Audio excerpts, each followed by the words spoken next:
Hello everyone. तो इस video में हम बात करेंगे कि ट्रेडिंग में लॉस क्यों होता है और लॉस से हम कैसे बच सकते हैं। देखिए, 4 पॉइंट को हम लेंगे और चारों पॉइंट में हम वन बाय वन डिस्कस करेंगे। ओके।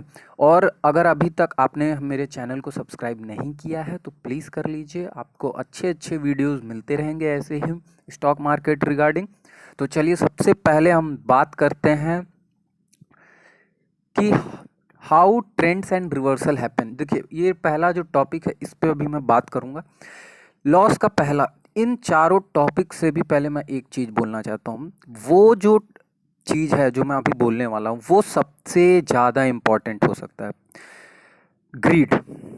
ग्रीड अगर आपके अंदर है कि नहीं, हमको आज इतना प्रॉफिट बुक करके ही लेकर जाना है, तो आप सस्टेन नहीं कर पाएंगे ट्रेडिंग में बहुत लंबे समय तक, और हमेशा ही एक टाइम पे आपको लॉस होने वाला है। तो ये आपको दिमाग में रख लेना है कि ग्रीड नहीं होना चाहिए। जो मिल रहा है मार्केट से आपको तुरंत अपने टारगेट एसएल के साथ आपको एक्सेप्ट करना चाहिए। ठीक है, तो अब आते हैं मेन टॉपिक पे कि चार वो कौन सी चीज़ है। इसके बाद तो वो जो चार चीज़ है उसके बारे में अब हम बात करने वाले हैं। सबसे पहला, ट्रेंड रिवर्सल। ट्रेंड रिवर्सल जब होता है तो बहुत सारे ट्रेडर्स को नहीं समझ में आता है कि करना क्या है अब। यानी कि उनको ट्रेंड रिवर्सल के पॉइंट्स नहीं पता होते हैं, या तो उनके कैंडल स्टिक पैटर्न को समझने में दिक्कत है, या तो उनको आप बोल सकते हो कि उनकी जो प्रिडिक्शन है वो गलत होती है। तो ये जो चीज़ है ये अपने को समझना पड़ेगा कि कैसे ट्रेंड रिवर्सल होता है, कब होता है, कौन सा बुलिश इनगल्फिंग है, कौन सा बेरिश इनगल्फिंग है, कैंडल स्टिक बन रहा है, टॉप पे बन रहा है, बॉटम पे बन रहा है। ये सारी चीज़ को हम जब नहीं कर पाते हैं एनालाइज सही से, तब हमारा पहला लॉस होता है। सबसे पहली चीज़, ठीक है। मैं ये नहीं बोल रहा कि ट्रेडिंग से पैसे नहीं बनते हैं, बनते हैं। कंसिस्टेंट बनाना मुश्किल है। अब फिर से समझिएगा मैं क्या बोल रहा हूँ कि बनते हैं पैसे, लेकिन कंसिस्टेंट पैसा बनाना बहुत ही मुश्किल है। आपको एक अच्छे लेवल का एक्सपीरियंस जब हो जाएगा तो आप ऑटोमेटिक बहुत अच्छा पैसा बनाओगे, बट टिल देन आपको सस्टेन करने में थोड़ा टाइम लगेगा। ओके, तो ये जो पहला पॉइंट है वो हुआ कि हम कब लॉस करते हैं, जब हम ट्रेंड रिवर्सल को नहीं समझ पाते तब। सेकंड पॉइंट देखते हैं कि द सोशल इन्फ्लुएंस फैक्टर। देखिए, सबसे ज़्यादा उसके बाद अगर कोई ग्रीड के बाद अगर मैं बोलूँगा तो वो है सोशल इन्फ्लुएंस। यानी कि हम देख लेते हैं ये चैनल जो है ना सीएनबीसी, इस पे बाय बाय बाय अगर हो रहा है किसी स्टॉक पे तो समझ जाइएगा कि वो सेल ही होना है। यानी कि अगर कोई इस चैनल पे वीक है स्टॉक, तो आप समझ लेना उसको बाय करना है, अपोजिट चलो। क्योंकि ये जो सोशल इन्फ्लुएंस है ये मार्केट में स्टॉक्स को पुश करते हैं, बस दैट्स इट। उसके पीछे कोई भी फंडामेंटली बेस नहीं होता। इनका काम है बस मार्केट में एक हाइप बनाना, और जैसे ही मार्केट के किसी भी स्टॉक में ये जब पुश करते हैं अपने इन्फ्लुएंस से कि हाँ इसको हम बाय करेंगे, तो सब ह्यूज बाइंग करना शुरू कर देते हैं। एंड देन उस मार्केट में उस स्टॉक को ये पुश करके लेकर जाते हैं एक लेवल पे, एंड देन वहाँ से सेलिंग करना शुरू करते हैं। एंड देन फिर तो उसमें जो रिटेलर्स होते हैं, वो जो छोटे रिटेलर्स होते हैं, वो सबसे ज़्यादा क्या होते हैं, उसमें फंस जाते हैं।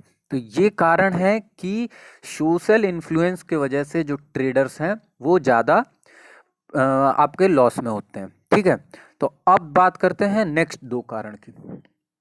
अब देखिए ये क्या है, the numbers game. Numbers game का भी जो सिस्टम है वो आपको कहाँ से मिला, जब आप लेस एक्सपीरियंस्ड होते हो, तो आपको क्या होता लगता है कि it's all depends on mentality. आपका क्या मेंटेलिटी है ट्रेडिंग को लेकर, आप प्रॉपर एसएल को ले रहे हो, स्ट्रिक्ट एसएल लगाते हो कि नहीं लगाते हो, टारगेट लेते हो कि नहीं लेते हो। It's all depends on your mentality कि आप कितने डिसिप्लिन ट्रेडर हो। ठीक है, तो नंबर्स गेम का मतलब क्या, मेरे कहने का मतलब ये है कि नंबर गेम इन सेंस कि जब हमको 3 डिजिट प्रॉफिट दिखता है, 4 डिजिट प्रॉफिट दिखता है, 3 डिजिट दिखता है तो हम एक्सपेक्टेशन रखते हैं 4 डिजिट का। 4 डिजिट होता है, फिर 3 डिजिट होता है, 1 से 2, 2 से 3, फिर 3 से 2, 2 से 1 और 0 खत्म। तो नंबर्स गेम जो है ट्रेडिंग में सबसे ज़्यादा रोल प्ले करते हैं। तो आपको समझना होगा कि कैसे किस तरीके से हमको इस चीज़ से बचना है। जो प्रॉपर चीज़ें हैं, हमारा टारगेट हिट किया हम लेकर निकल जाएंगे, हमारा स्ट्रिक्ट एसएल हिट किया तो हम लॉस लेकर निकल जाएंगे। ये चीज़ होनी चाहिए एक डिसिप्लिन ट्रेडर में। फोर्थ चीज़ के बारे में आप बात करेंगे कि how to break from the crowd, यानी कि कैसे हम भीड़ चाल से बच सकते हैं। ये भी कारण है हमारे लॉस का, सबसे बड़ा कारण है ये हमारे लॉस का, भेड़ चाल। भेड़ चाल से आप दूर नहीं होंगे तो आप हमेशा ट्रैप होते रहेंगे। यानी कि खुद के टेक्निकल एनालिसिस पे आपको ध्यान देना चाहिए। फंडामेंटल एनालिसिस, टेक्निकल एनालिसिस जो भी आप कर रहे हो, ट्रेडिंग कर रहे हो, इन्वेस्टिंग कर रहे हो, आप भेड़ चाल से अलग होकर करो। इतने सारे डेटाज अवेलेबल हैं मार्केट में अब तो आपको खुद समझना चाहिए। कोई वर्कशॉप, कोई भी, बहुत लोग बोलते हैं वर्कशॉप सबसे ज़्यादा बेस्ट होता है। अरे क्या बेस्ट होता है यार, हैं? कोई अपना 10-15 साल का एक्सपीरियंस 2 दिन के वर्कशॉप में दे देगा और आप समझ जाओगे? Never, never possible.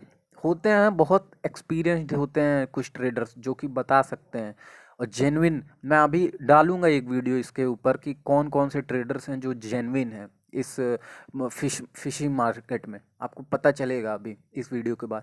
तो अभी चौथे पॉइंट पे हम बात करते हैं कि इस चौथे पॉइंट में क्या होगा कि हमको क्राउड से बचना है, खुद की टेक्निकल एनालिसिस करनी है और खुद का फंडामेंटल एनालिसिस करके कोई भी ट्रेड लेना है। ठीक है, तो इस वीडियो में बस इतना ही। और वीडियो अच्छी लगे तो प्लीज़ लाइक और सब्सक्राइब करें हमारे चैनल को, जिससे हमको मोटिवेशन मिलता है और भी वीडियोस बनाने का और भी नए वीडियोस के साथ आने का। तो इसी के साथ इस वीडियो को समाप्त करते हैं। धन्यवाद।